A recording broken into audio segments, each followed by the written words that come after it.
안녕하세요. 오늘 여러분께서 보내주신 자료인데요. 한 목회자분의 유튜브 메시지입니다.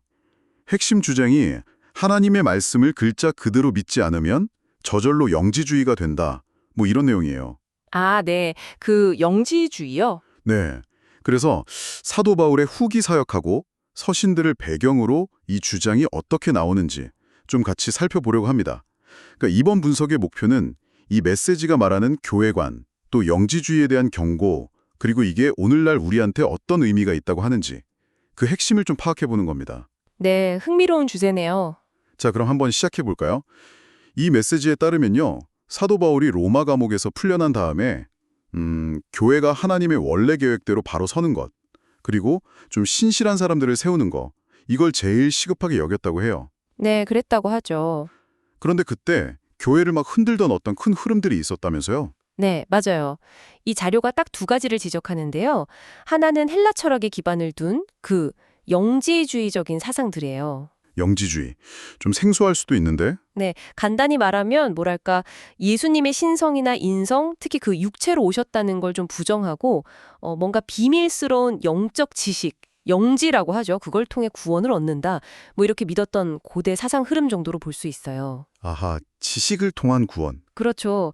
그리고 또 다른 하나는 유대교의 율법주의였고요.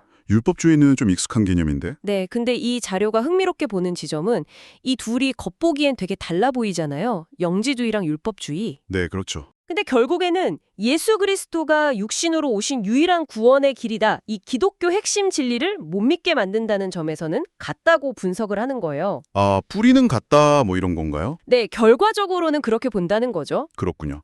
그러니까 영지주의가 기독교 바깥이 아니라 오히려 내부에서 영향을 미쳤다는 이야기네요. 네, 맞아요. 기독교 안에서 기생하면서 발전했다. 이렇게 설명을 해요.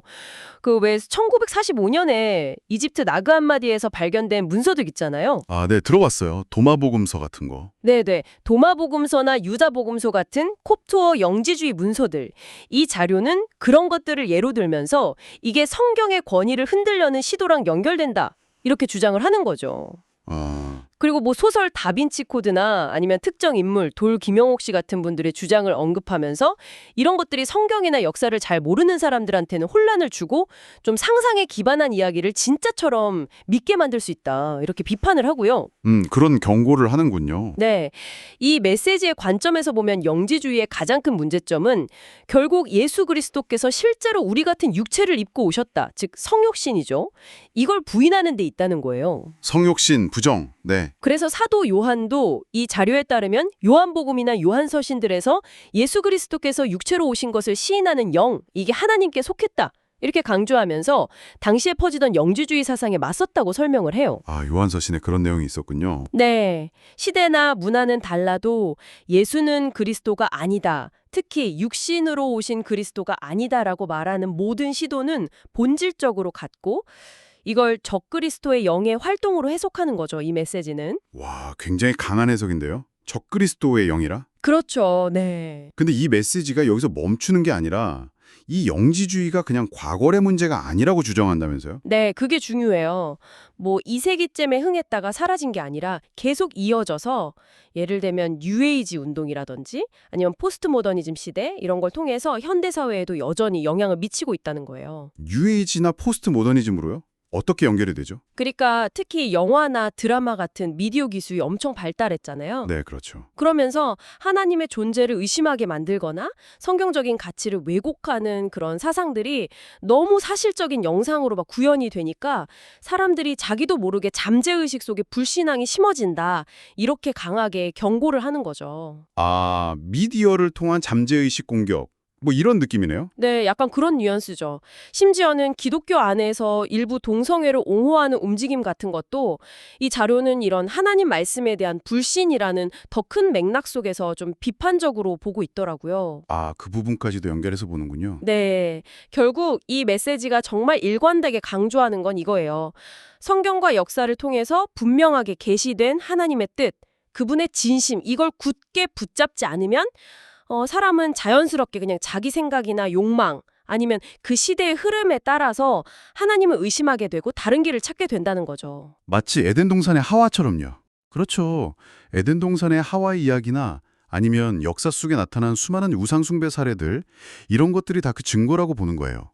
그게 뭐 고대의 영지주의 형태든 율법주의 형태든 아니면 현대의 어떤 다른 사상의 형태든 간에요.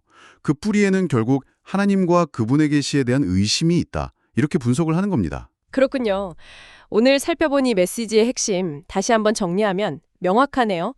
성경과 역사를 통해 계시된 하나님의 말씀을 온전히 믿고 신뢰하지 못하면 시대나 모양은 좀 달라도 결국 하나님에 대한 불신과 의심, 그러니까 일종의 영지주의적인 사고방식에 빠지기 쉽다. 이런 강력한 경고인 것 같습니다. 맞습니다. 그리고 이 메시지는 여기서 그냥 딱 끝나는 게 아니라 우리, 그리고 이걸 듣는 여러분께 질문을 던지는 것 같아요. 어떤 질문일까요? 하나님과 그분의 말씀에 대한 의심이라는 게 단순히 뭐 신학적인 논쟁거리나 과거의 어떤 이단 사상 이런 데만 있는 게 아니라는 거죠. 어쩌면 오늘날 우리가 매일 접하는 미디어나 대중문화, 심지어는 인권이나 정의에 대한 이야기 속에서도 아주 미묘하게 작동할 수 있다. 이렇게 주장하는 셈이에요. 아, 일상 속에서요? 네. 그래서 여러분의 생각, 또 여러분의 믿음의 기준점은 과연 어디에 있는지, 혹시 나도 모르는 사이에 세상의 이런저런 목소리들에 의해서 그 기준이 조금씩 흔들리고 있지는 않은지, 이 자료의 관점에서 한번 스스로를 좀 돌아볼 여지를 남겨주는 것 같습니다. 네, 생각해 볼 만한 지점이네요. 감사합니다.